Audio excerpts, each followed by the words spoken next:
अस्सलाम वालेकुम वरहमतुल्लाहि वबरकातुहू।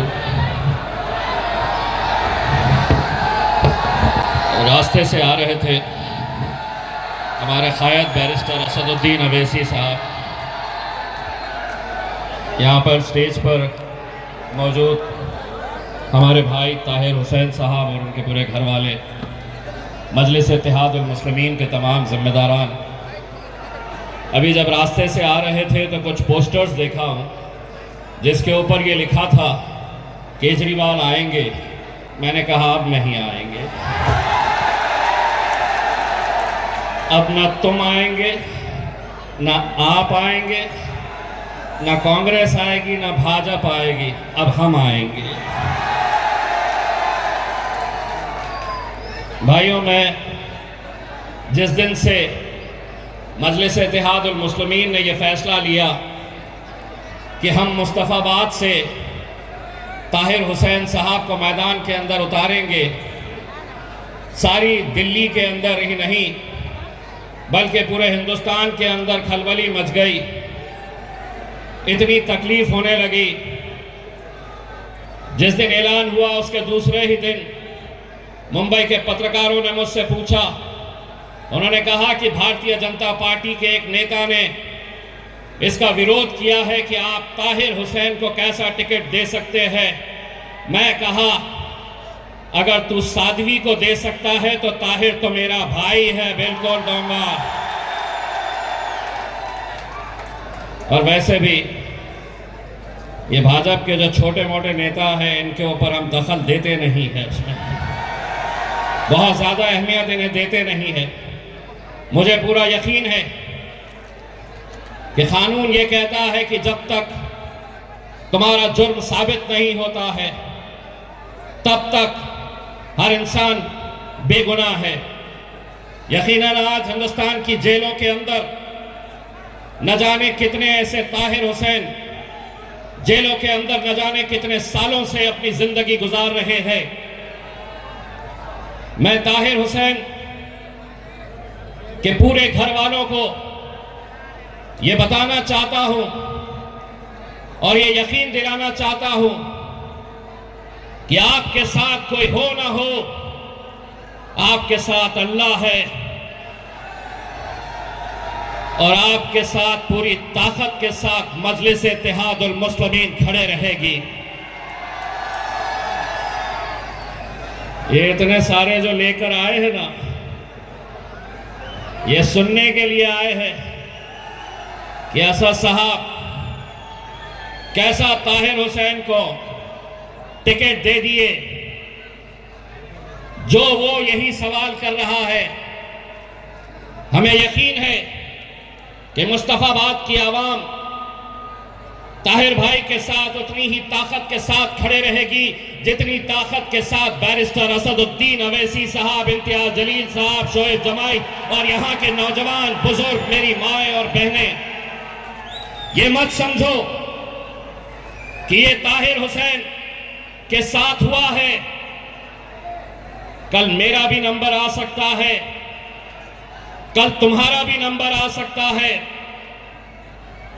अगर आज हम अपने मजलूम भाइयों के साथ अगर खड़े नहीं रहेंगे, उन्हें इंसाफ दिलाने के लिए अगर हम पूरी ताकत नहीं झोंकेंगे तो शायद कल किसी का भी नंबर आ सकता है। लेकिन हम अल्हम्दुलिल्लाह बड़ा सोच समझ कर ये फैसला किए हैं और हम पूरा यकीन के साथ ये कहते हैं कि ये नौजवानों की जिम्मेदारी है कि इंशाअल्लाह ताहिर हुसैन साहब को यहां से जीत कर दिलाना ये आप लोगों की जिम्मेदारी है। ताहिर भाई, आप जिस जगह के ऊपर बैठे हैं, आप जहां पर इतने सालों से अपनी जिंदगी गुजार रहे हैं, मैं उनके बेटे शादाब को सुन रहा था। उनकी बच्ची का मैंने एक इंटरव्यू सुना। तसव्वुर करिए, किसी के भी घर में ये हो सकता है कि एक बाप जेल में है, बच्चे हर रोज इंतजार कर रहे हैं कि कब वो बाहर आएंगे, कब उन्हें आजादी मिलेगी। मैं ताहिर भाई आपसे सिर्फ इतना कहना चाहता हूं, जो आपकी कैफियत है, और जब हमने ये ऐलान किया कि आप यहां से इलेक्शन लड़ेंगे, तो मुस्तफाबाद की कैसी कैफियत है, ये आपके जरिए मैं सुनाना चाहता हूं।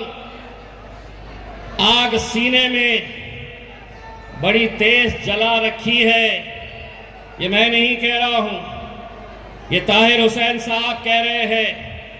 आग सीने में बड़ी तेज जला रखी है, इलेक्शन में मेरी मौजूदगी ने कईयों की नींद उड़ा रखी है। शहर में जब से चलने लगे हैं, शहर में जब से चलने लगी है हवा मेरी, ताहिर भाई की, शहर में जब से चलने लगी है हवा मेरी, मेरे दुश्मनों ने उछल कूद मचा रखी है। मेरे भाई, आज जिस दौर से हम गुजर रहे हैं, इससे खराब और क्या हो सकता है कि जिसको आपने उरूज तक पहुंचाया था, यही आवाम थी, मजलिस नहीं थी। उस वक्त जब आपने केजरीवाल को, आम आदमी पार्टी को हुकूमत दिलाई, और आज वही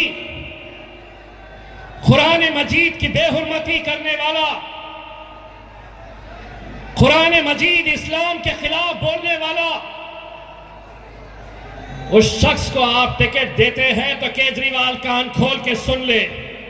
अगर ये आवाम तुझे उरूज तक पहुंचा सकती है, तो यही आवाम इंशाअल्लाह तुझे जवाल भी दिखाएगी, तुझे नीचे जमीन पर भी लेकर आएगी। हम सब कुछ बर्दाश्त कर सकते हैं, गाली देनी है, मुखालिफत करनी है, इम्तियाज जलील की करो, लेकिन कुरान मजीद, इस्लाम, और अब तो हम एक ऐसे दौर से गुजर रहे हैं जहां पर हमारे नबी करीम सल्लल्लाहु अलैहि वसल्लम के खिलाफ भी गुस्ताखी हो रही है। गुस्ताखी करने वाले अकेले वो नहीं है। एक बात समझ लो, मुस्तफाबाद के नौजवानों, बुजुर्गों, मेरी मां और बहनों, अगर किसी ने कुरान मजीद की बेहुरमती की है, इस्लाम के खिलाफ अनाप शनाप बोला है, और अगर तुम उसकी पार्टी की तायीद कर रहे हैं, तो एक तरीके से कुरान मजीद की बेहुरमती अकेला उसने नहीं किया है, जैसे टिकट दिया गया है, तुम भी उसमें शामिल रहेंगे।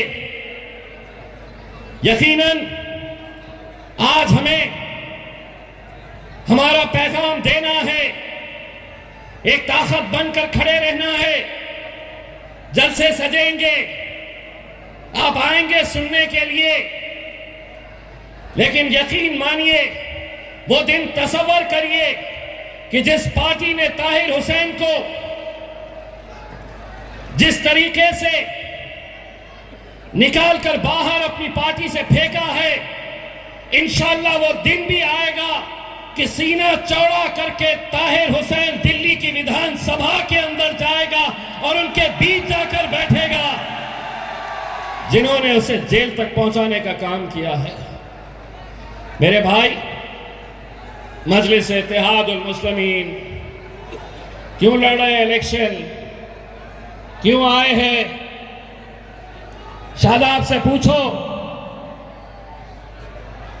कि जिस दिन हमने ताहिर भाई का कैंडिडेट डिक्लेयर किया, वो हमारी पार्टी के अंदर शमूलियत हासिल किए। कितने आम आदमी पार्टी के नेताओं ने इन्हें फोन किया, रुकाने की कोशिश की। अगर तुम बुरे वक्त में इनका साथ देते तो शायद ये हमारे साथ नहीं आते, लेकिन तुमने इन्हें अकेला छोड़ा, तन्हा छोड़ा, इनका साथ नहीं दिया, इनका दामन नहीं पकड़ा। इसीलिए आज हमने कहा कि तुम्हारे साथ कोई हो ना हो, हम तुम्हारे लिए खड़े रहेंगे।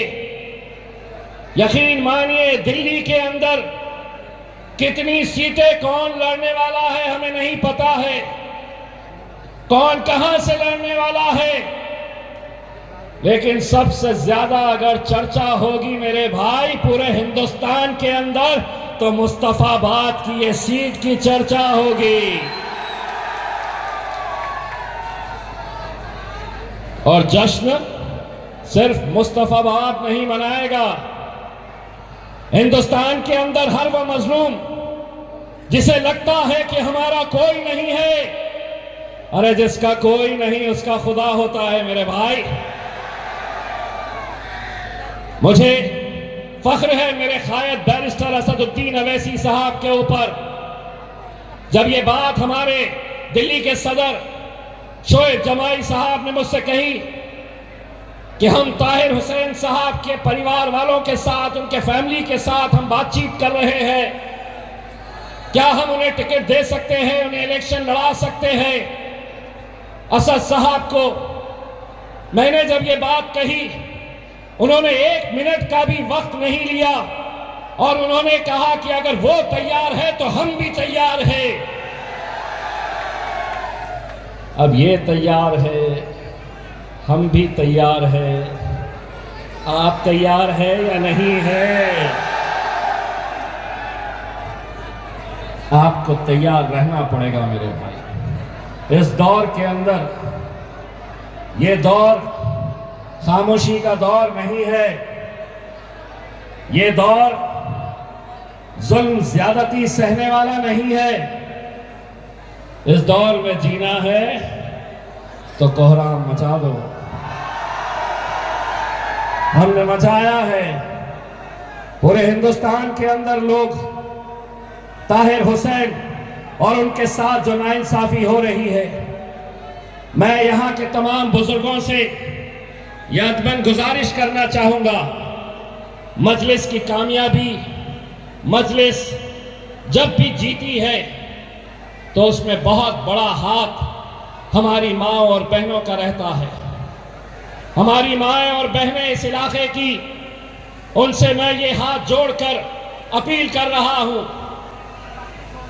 मैं ताहिर हुसैन से मिला नहीं हूं, कभी मेरी मुलाकात नहीं हुई है, लेकिन मेरा ताहिर हुसैन के साथ एक रिश्ता है मेरे भाई,